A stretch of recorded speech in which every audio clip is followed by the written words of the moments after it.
January in Yakutsk.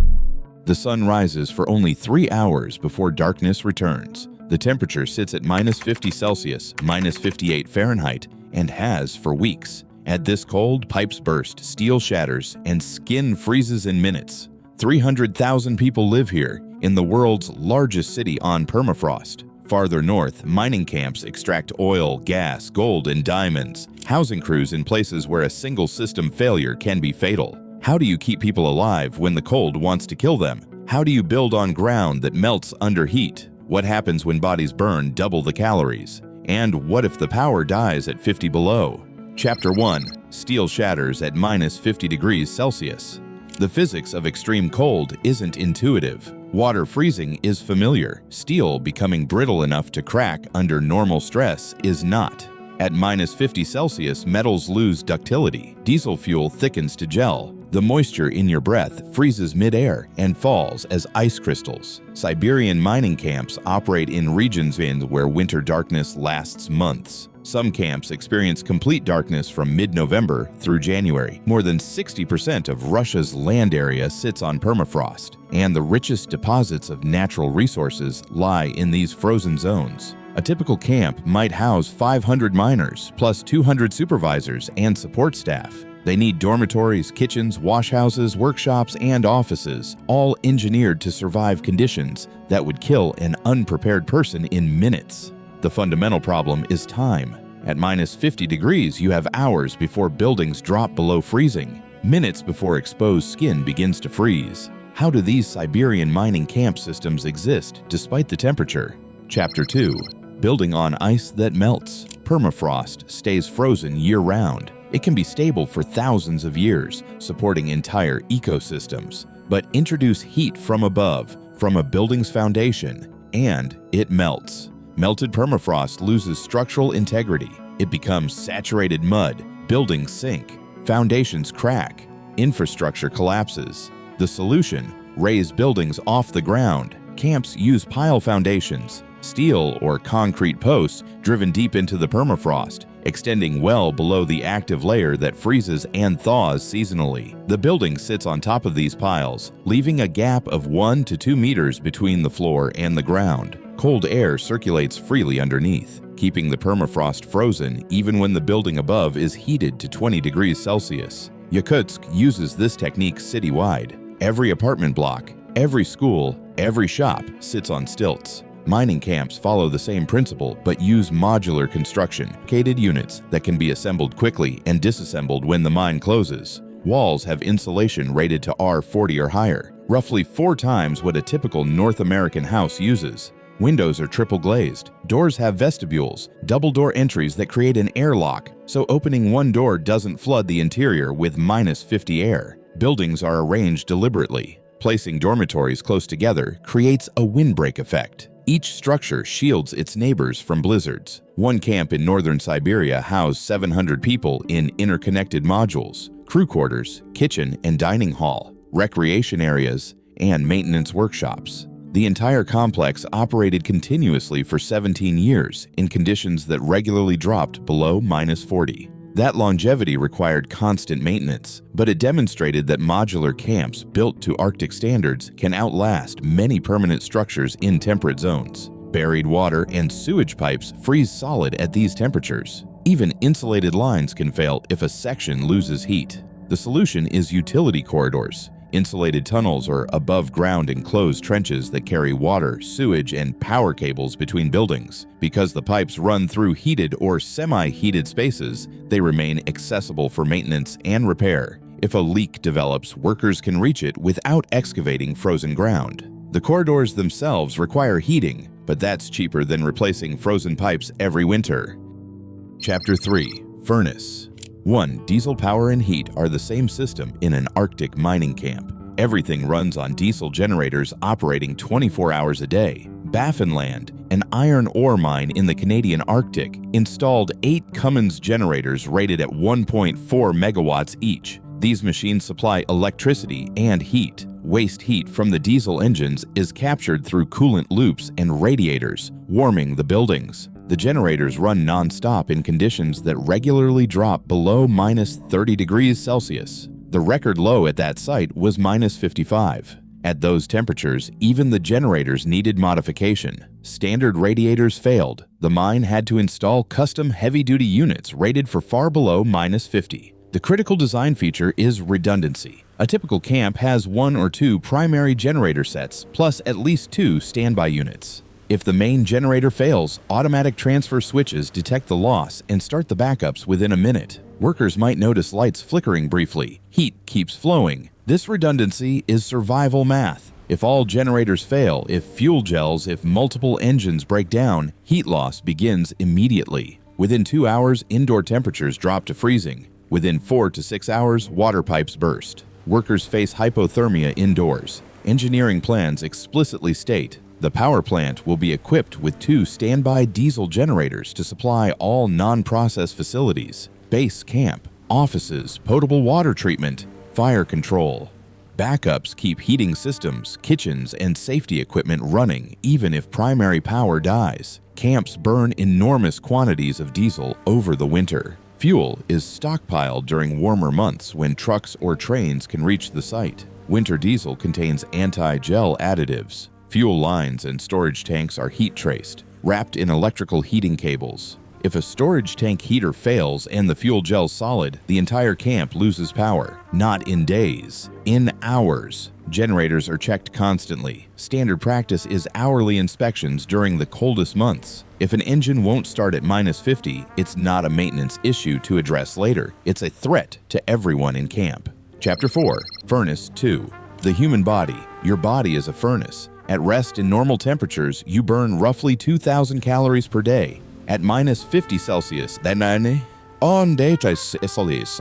that number more than doubles. Studies of soldiers and workers in Arctic conditions show daily energy expenditure around 4,900 kilocalories. One experiment tracked troops at -34 degrees Celsius. Average intake was 4,900 kilocalories per day. The human body at extreme cold is running full throttle just to stay at 37 degrees Celsius inside. The thermodynamics are straightforward. Fat provides 9 calories per gram. Carbohydrates and protein provide 4. Arctic diets reflect this. Roughly 37% of calories from fat, compared to 20 to 30% in temperate regions.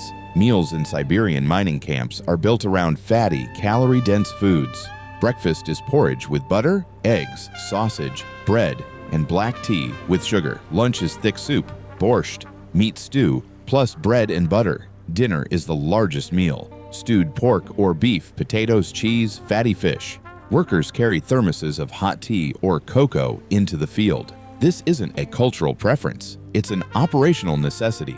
Undereat at -50 and your body can't maintain warmth. You get sluggish, reaction time slows, judgment impairs. Workers rotate indoors every 1 to 2 hours during shifts for warm-up breaks. This is a safety rule. Breaks include hot drinks and snacks because the body is burning through calories continuously. Kitchen systems are treated as life support infrastructure. If the kitchen boiler fails, meals are delayed. That delay spikes anxiety sharply. A missed or late meal means dipping into reserves that don't exist. Hunger plus cold equals impaired judgment, and impaired judgment leads to accidents. One account noted, a guaranteed hot meal becomes an event to look forward to. The meal isn't an event, it's fuel. The psychological anchor it provides, knowing that breakfast will be hot, lunch on time, dinner substantial, keeps stress manageable. Chapter 5. Feeding both furnaces. Both systems, diesel generators and human bodies, require constant fuel and monitoring. Diesel camps stockpile months of fuel. Storage tanks are insulated and heat traced. Winter-grade diesel has anti-gel additives. If a heater fails on a storage tank and fuel gels, everything stops. Food. Workers consume nearly their body weight in food per week at these calorie levels. Camps stockpile for months because supply chains are seasonal. Roads vanish under snow. Rivers freeze solid. Water is heated using the same boiler systems that warm buildings. Pipes run through insulated utility corridors. If the water system freezes, camps switch to emergency protocols. Drums of potable water or snow melted in outdoor kettles. Both furnaces require vigilance. Diesel generators, hourly inspections, fuel checks, coolant monitoring, and standby testing. Human bodies. 3 hot meals, mandatory breaks every 2 hours, snacks available constantly. Both have narrow margins. A generator running low on fuel gives hours of warning. A worker skipping breakfast starts cold stress within the first hour of their shift. The camp's survival depends on neither furnace running out of fuel. The entire operation is designed around the principle that at -50 Celsius, you can't afford to run out of diesel or calories. Either failure puts lives at risk within hours. Chapter 6. The Body as Machine. Clothing is engineering. A worker heading outside at -50 wears a system, base layer, moisture-wicking fabric. The goal is to keep skin dry. Wet fabric loses insulating value. Wet skin loses heat 25 times faster than dry skin. Mid-layers, insulating materials. Wool sweaters, fleece jackets. Multiple thin layers work better than one thick layer because air gaps add insulation and allow adjustment. Outer layer, windproof, water-resistant coveralls. Wind at -50 carries an enormous chill. A 20 km/h wind at -50 feels like -65. Extremities get special attention. Arctic-rated boots with thick insulation, worn over wool socks, often with battery-heated insoles. Hands wear thin liner gloves plus thick insulated mittens. Balaclavas protect the face, neck, and ears. Goggles shield eyes from blowing snow. Workers change layers when moving indoors. They remove outer layers immediately to prevent sweating. Gear goes on radiators to dry completely. Wet boots left overnight freeze solid. Every vehicle carries an emergency kit, a sleeping bag, chemical hand warmers, a metal cup, and simple rations. If a vehicle breaks down, these items buy time until rescue arrives. The buddy system is mandatory. No one works alone. Cold stress is subtle. Slow reactions, drowsiness, numbness. You might not notice you're hypothermic until coordination fails. Frostbite starts in minutes on exposed skin. Hypothermia begins within an hour if you're immobilized outdoors. Touching cold metal with bare skin causes instant frostbite. Flesh bonds to metal and tears away. Chapter 7. The Routine that Keeps You Sane. The workday follows a strict structure. Shifts run 10 to 12 hours, then 12 hours off. Wake time is 6 or 7 in the morning. Dormitories are heated to 18 to 20 degrees Celsius. Workers wake in warmth, dress in base layers, and head to the mess hall for breakfast. Breakfast is substantial. Porridge with butter, eggs or sausages, bread with butter, and black tea with sugar. This meal provides the initial calorie load for the day. After eating, workers return to their rooms, put on mid-layers and outer gear, and head to their assignments. Work involves rotating between outdoor exposure and indoor warm-up. A miner operating equipment in an open pit spends 1 to 2 hours in the cab, then rotates back to a heated shelter for a break. Drill crews working exposed positions cycle through even faster. Safety bulletins explicitly state, move into warm locations during breaks. Lunch is served at a set time. Workers return to the mess hall for hot soup or stew, bread, butter, and tea. This is the day's midpoint, both chronologically and calorically. Afternoon shifts continue the rotation pattern. Crews know their limits. Push too long in the cold and performance degrades. Rotate too frequently and productivity suffers. The balance is drilled into training. After clocking out, workers return to the wash house. Hot showers are available around the clock.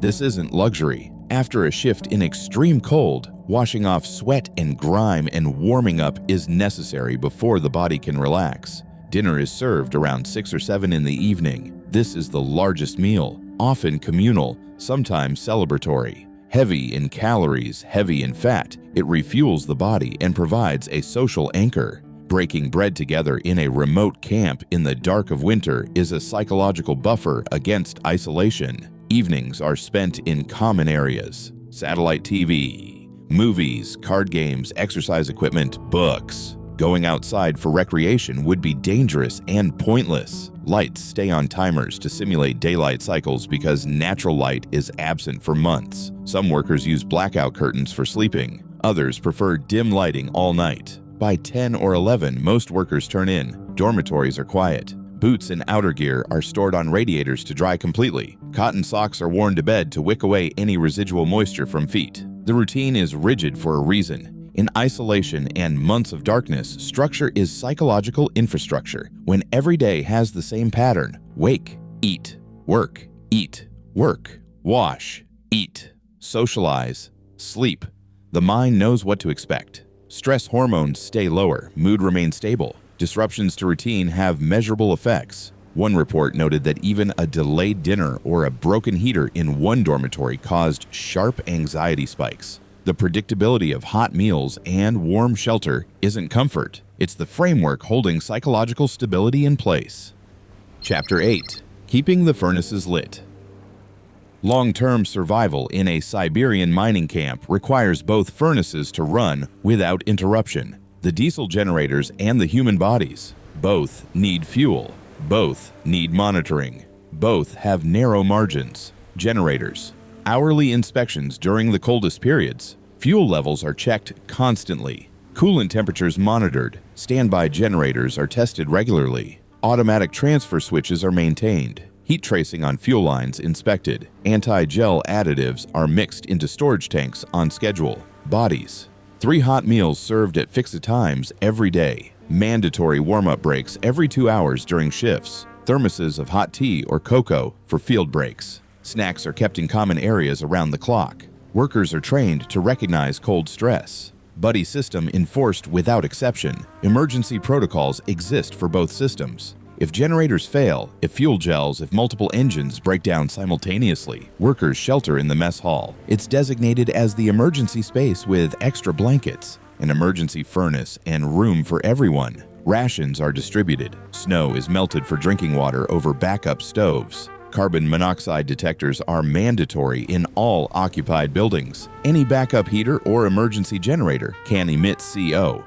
Portable alarms are standard issue. All workers carry radios so they can call for help even if the main power is out. Evacuation drills are practiced regularly. Everyone knows the shelter locations, the emergency supply caches, and the communication protocols. In practice, modern camps rarely experience catastrophic failure. Prevention is obsessive because the consequences are lethal. Multiple standby generators, fuel buffers lasting months, daily inspections, and constant monitoring. The system is designed with the assumption that something will break. After weeks or months in camp, workers adapt. The routine becomes automatic. The cold becomes normal, but that adaptation only happens because the 2 furnaces, diesel and human, never stop burning. You stay alive by constantly feeding them, checking fuel levels, eating meals, drying boots, following schedules, watching your partner, rotating indoors, drinking tea, inspecting generators, and resting on time. Outro Siberian mining camps exist because the world needs what lies under the permafrost. The deposits are vast, and extraction is possible. But keeping people alive in conditions that kill in minutes demands a different kind of engineering. Every system answers one question: how fast can things fail? Buildings are raised on piles because heat melts permafrost in weeks. Generators have backups because losing power means losing heat for hours. Workers eat 5,000 calories a day because their bodies burn reserves in hours. Clothing is layered carefully because exposed skin freezes in minutes. The camps work because every failure has a countermeasure. Margins are thin, but they hold. Crews spend weeks or months here, then rotate out. New crews rotate in. The generators keep running. The meals keep coming. Survival at -50 isn't a mystery. It's diesel with anti-gel, triple glazed windows, and thick insulation. It's fatty soup, scheduled warm-ups, buddy checks, and hourly generator inspections. It's repetitive, exhausting work that never stops, because stopping means dying. The people aren't extraordinary. They're trained, equipped, and backed by systems built on decades of practice. They follow protocols, trust redundancies, eat on schedule, and dry their boots at night. They survive because survival at -50 is a solved problem as long as you keep solving it.